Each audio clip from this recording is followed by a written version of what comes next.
আজ ২১শে ফেব্রুয়ারি মহান শহীদ দিবস ও আন্তর্জাতিক মাতৃভাষা দিবস। গভীর শ্রদ্ধা ও ভালোবাসায় জাতির শ্রেষ্ঠ সন্তানদের স্মরণ করেছে জাতি। ভোর থেকেই কেন্দ্রীয় শহীদ মিনারে ঢল নামে জনতার। ৫২ ভাষা আন্দোলনে শহীদদের প্রতি শ্রদ্ধা নিবেদন করেছেন বিভিন্ন রাজনৈতিক এবং সাংস্কৃতিক সংগঠনের প্রতিনিধি সহ সর্বস্তরের মানুষ। নাগরিক সমাজের প্রতিনিধিরা বলেন, ৫২ সাথে একই সূত্রে গাঁথা ৭১-এর মহান মুক্তিযুদ্ধ ও ২৪-এর গণ অভ্যুত্থান। সর্বত্র মাতৃভাষার সঠিক ব্যবহারের তাগিদ দেন তারা। আরও জানাচ্ছেন মুশফিকুর রহমান।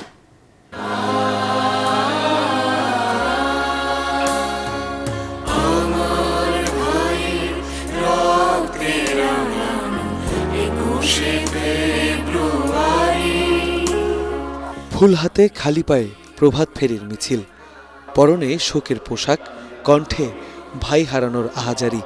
আমার ভাইয়ের রক্তে রাঙানো ২১শে ফেব্রুয়ারি, আমি কি ভুলিতে পারি? মাতৃভাষার জন্য রাজপথে প্রাণ দেয়ার দৃষ্টান্ত পৃথিবীতে প্রথম তৈরি করেন বাংলা মায়ের সন্তানেরা। তাই তো ৭৪ বছরে এসেও তাদের শ্রদ্ধা ভরে কৃতজ্ঞতা জানাতে কেন্দ্রীয় শহীদ মিনারে ঢল নামে নানা জাতি, বয়স ও শ্রেণী পেশার মানুষের। বাংলা ভাষায় কথা বলতে পারি, আমার যে মনের ভাব প্রকাশ করতে পারি, এটাই আমার কাছে ২১। রফিক জব্বার, সালাম বরকত জব্বার, তাদেরকে আমরা ভুলতেই বসেছি। আমরা আমাদের ভাষাটাকে সংরক্ষণ করি, বিকৃত হতে না দেই। পরবর্তী প্রজন্মকে নিয়ে আসছি যে ওদের ভিতরে এই ২১-এর চেতনাটা জাগুক, ওরা সঠিক ইতিহাসটা জানুক। I found it very touching. A lot of people here, a lot of flowers, very colorful. It's very interesting and I like it. রাজনৈতিক সাংস্কৃতিক দল, সরকারি বেসরকারি সংস্থার প্রতিনিধি, স্কুল কলেজ বিশ্ববিদ্যালয়ের শিক্ষক শিক্ষার্থী কিংবা নাগরিক সমাজের প্রতিনিধিরা স্মৃতির মিনারে আসেন ২১-এর চেতনায় দেশ গড়ার প্রত্যয় নিয়ে। বলেন, ৫২ই অনুপ্রেরণা জুগিয়েছে ৭১-এর মুক্তিযুদ্ধ, ৯০ এবং ২৪-এর গণ অভ্যুত্থানে। এখনো বাংলা ভাষার চর্চা আমরা সর্বস্তরে ছড়িয়ে দিতে পারিনি। চর্চার বিষয়, এটি মনে ধারণ করার বিষয়। সংস্কৃতি চর্চার অবাধ এবং মুক্ত পরিবেশ নিশ্চিত করতে হবে। দুর্নীতি এবং ধর্মান্ধতা ২১-এর চেতনার পরিপন্থী। ভাষার জন্য বাংলার দামাল ছেলেদের রক্তদান স্বীকৃতি পেয়েছে বিশ্ব পরিমণ্ডলে। যাদের আত্মত্যাগে অর্জিত হয়েছে এমন গৌরব, তারা চিরকাল স্মরণীয় হয়ে থাকবে প্রতিটি বাঙালির হৃদয়ে। মাথা নত না করার আপোষহীন ২১-এ আবারও প্রভাত ফেরির মিছিল এসেছে। শ্রদ্ধাঞ্জলির ফুল হাতে শহীদ মিনারে আজ নানা বর্ণ, নানা শ্রেণী পেশার মানুষের ঢল। তবে শুধু ২১শে ফেব্রুয়ারিতে নয়, সালাম, বরকত, রফিক জব্বারদের চর্চা হোক সারা বছর জুড়ে। বিদেশি ভাষার সাথে রক্তে কেনা বাংলা ভাষার সংমিশ্রণ বন্ধ হোক, নিজস্ব বৈশিষ্ট্য নিয়ে সগৌরবে টিকে থাকুক বিশ্বের সকল ভাষা, এমনটাই প্রত্যাশা শহীদ মিনারে শ্রদ্ধা নিবেদন করতে আসা সকল মানুষের। মুশফিকুর রহমান, ATN বাংলা, ঢাকা। এদিকে ২১-এর চেতনায় বৈষম্যহীন সমাজ করার প্রত্যয় জানিয়েছেন বিভিন্ন রাজনৈতিক দলের নেতারা। তারা বলছেন, ২১ শুধু ভাষার আন্দোলনই ছিল না, ছিল সব বৈষম্যের বিরুদ্ধে প্রতিবাদ। নতুন বাংলাদেশ গড়তে ঐক্যবদ্ধভাবে কাজ করার তাগিদও দেন অনেকে। সাজ্জাদ জাহানের রিপোর্ট। বাংলাদেশ জাতীয়তাবাদী যুবদল ভাষা শহীদদের প্রতি শ্রদ্ধা জানাতে স্মৃতির মিনারে নামে জনস্রোত। নানা শ্রেণী পেশার মানুষ, সংগঠন ও প্রতিষ্ঠানের পক্ষ থেকে শ্রদ্ধা জানাতে আসেন শহীদ মিনারে। ভোর থেকেই রাজনৈতিক দল ও সামাজিক সাংস্কৃতিক সংগঠনের পক্ষ থেকে শ্রদ্ধা জানাতে আসা মানুষের দীর্ঘ লাইন তৈরি হয় শহীদ মিনার অভিমুখে। আগামীর বাংলাদেশ গড়তে সবাইকে ঐক্যবদ্ধ হয়ে কাজ করার তাগিদ দেন অনেকেই। সবগুলো আন্দোলনে তো আসলে শহীদ মিনারের একটা তার জায়গা থেকে একটা গুরুত্বপূর্ণ ভূমিকা ছিল। সকল দল, মত, পথ সবাই ঐক্যবদ্ধভাবে আগামীতে এই দেশকে আমরা সামনের দিকে এগিয়ে নিয়ে যাব। স্বাধীনতা এত বছর পরেও এই ভাষা আমাদের শক্তির, সাহসের, মর্যাদার সঙ্গে দাঁড়িয়ে থাকবে। সকল জাতিগোষ্ঠীর মাতৃভাষাকে যাতে আমরা শ্রদ্ধা করি, এই বাংলাদেশকে আমরা বহু সংস্কৃতি, বহু ভাষার একটা দেশ হিসেবে যাতে প্রতিষ্ঠা করতে পারি। বিএনপি মহাসচিব ও স্থানীয় সরকার মন্ত্রী মির্জা ফখরুল ইসলাম আলমগীর শ্রদ্ধা নিবেদন শেষে বলেন, ফ্যাসিস্ট শাসন আমলের জাতাকলে ২১ ছিল অবরুদ্ধ। অর্থনীতিকে সংগত করা, আমাদের রাজনীতিকে আরো সংগত করা, এই কাজগুলো আমরা ২১-এর চেতনাকে ধারণ করতে সক্ষম হব বলে আমি বিশ্বাস করি। ৫২র ভাষা আন্দোলনের পথ ধরে যে অর্জিত হয় মহান স্বাধীনতা, তাই উঠে আসে রাজনৈতিক নেতাদের কণ্ঠে। আমরা বাংলাদেশকে একটি গণতান্ত্রিক, একটি মুক্ত, একটি স্বাধীন সার্বভৌম রাষ্ট্র হিসেবে সবসময় গড়ে তুলতে চেয়েছি। আমরা আজকে একটা স্বাধীন দেশ, সুন্দর দেশ আমরা যেন গড়তে পারি। সাদা কালো পোশাক, হাতে বর্ণিল পুষ্পস্তবক আর কণ্ঠে ২১-এর অবিনাশী গানে মুখর হয়ে ওঠে শহীদ মিনার প্রাঙ্গণ। এভাবেই চির অম্লান হয়ে থাকবে মহান ২১। সাজ্জাদ জাহান, এটিএন বাংলা, ঢাকা।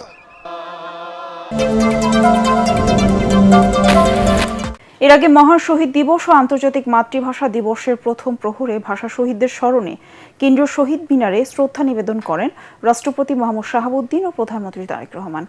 এই প্রথম শহীদদের জন্য আনুষ্ঠানিকভাবে দোয়া করা হয়। প্রথমবারের মতো শ্রদ্ধা নিবেদন করেন বিরোধী দলীয় নেতা জামায়াতের আমির ডাক্তার শফিকুর রহমান।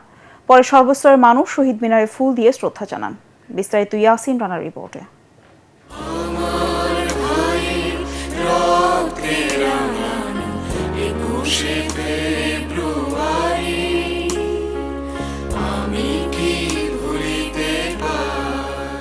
একুশে ফেব্রুয়ারি পৃথিবীর মধ্যে শুধুমাত্র ভাষার জন্য জীবন দেয়া বাঙালি জাতির এক অহংকারের দিন।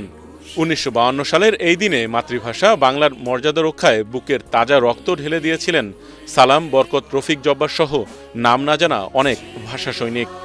সেই আত্মত্যাগের স্মরণে প্রতি বছর এই দিনটি মহান শহীদ দিবস ও আন্তর্জাতিক মাতৃভাষা দিবস পালিত হয়। একুশের প্রথম প্রহরেই ফুলেল শ্রদ্ধায় জাতি স্মরণ করে ভাষা শহীদদের।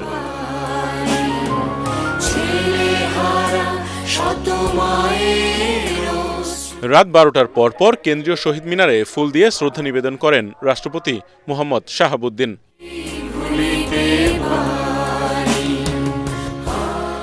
এরপর প্রধানমন্ত্রী তারেক রহমান শহীদ বেদিতে পুষ্পস্তবক অর্পণ করে জাতির পক্ষ থেকে গভীর শ্রদ্ধা জানান।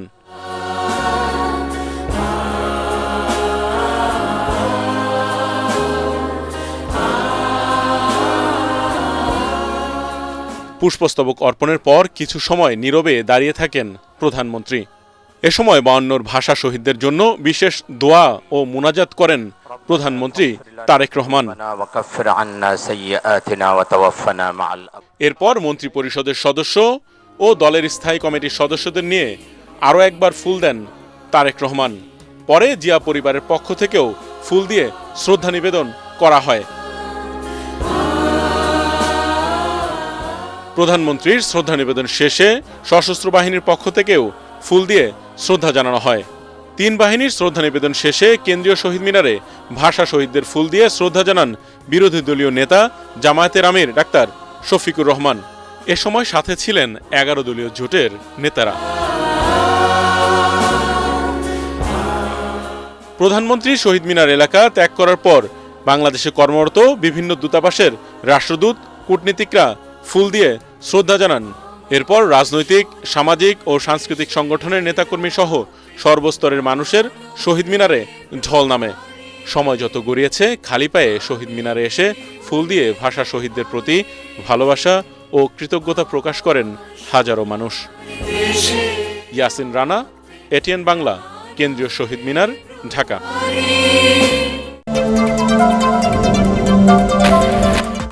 নির্বাচনী প্রতিশ্রুতি বাস্তবায়নের অংশ হিসেবে ইমাম, মুয়াজ্জিন সহ অন্যান্য ধর্মের ধর্মগুরুদের সম্মানী উৎসব ভাতা দেবে সরকার।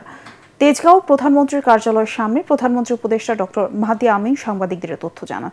কত টাকা সম্মানী ভাতা দেওয়া হবে সে বিষয়ে জানতে চাইলে তিনি বলেন, এ বিষয়ে আন্তঃমন্ত্রণালয়ের বৈঠকে চূড়ান্ত সিদ্ধান্ত হবে। এর আগে মন্ত্রিপরিষদ কক্ষে প্রধানমন্ত্রীর সভাপতিত্বে ধর্মীয় ও সামাজিক সম্প্রীতি বিষয়ক এক সভা অনুষ্ঠিত হয়। মনির হোসেন তপু রিপোর্ট। দায়িত্ব নেয়ার পর প্রথমবারের মতো রাজধানীর তেজগাঁও কার্যালয়ে অফিস করেছেন প্রধানমন্ত্রী তারেক রহমান। কার্যালয়ে পৌঁছালে প্রধানমন্ত্রীর মুখ্য সচিব ABM আব্দুস সাত্তার ও অতিরিক্ত প্রেস সচিব আতিকুর রহমান রুমন তাকে স্বাগত জানান। মূল ভবনে প্রবেশের আগে সাবেক প্রধানমন্ত্রী বেগম খালেদা জিয়া সরকারের সময় দায়িত্ব পালনকারী কর্মকর্তা কর্মচারীদের সঙ্গে কুশল বিনিময় করেন তারেক রহমান।